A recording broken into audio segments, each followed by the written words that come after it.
Alfie's Shop by Shirley Hughes. In Alfie's back garden there was a big bush. You could lift up a curtain of leaves and walk inside. It was a nice private place.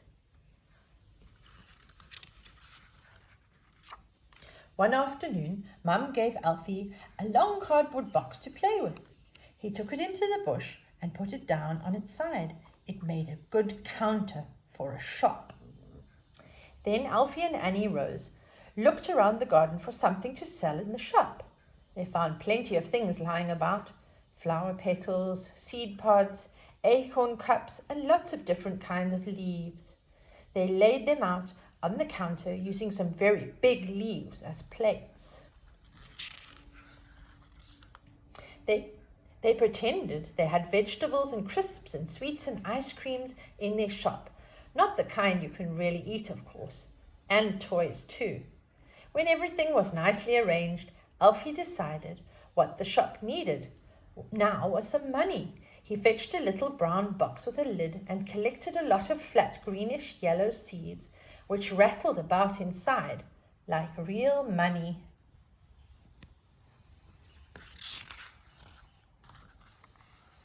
Mum and Grandma were sitting in the garden having a cup of tea. Alfie asked them if they were coming to buy something at the shop. "Yes, of course," said Grandma.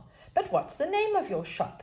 Is it Alfie and Annie Rose's General Store?" "No," said Alfie. "It's called Lewis Burrows and Company." He knew there was a proper shop called that in the High Street. Alfie put on his peak cap to open up the shop, and Annie Rose wore an apron to be Mr. Lewis Burrows' lady assistant.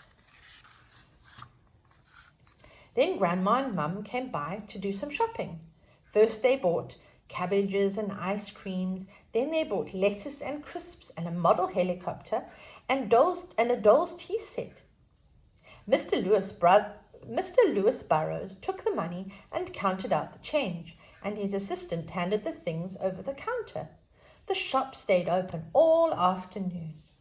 When it was time to go indoors, Mum made a notice and fixed it with a piece of string so that Alfie could hang it up outside the shop.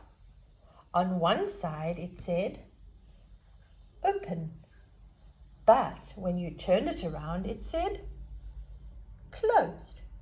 "Even Mr. Lewis Burrows has to go to bed sometime, I expect," said Mum.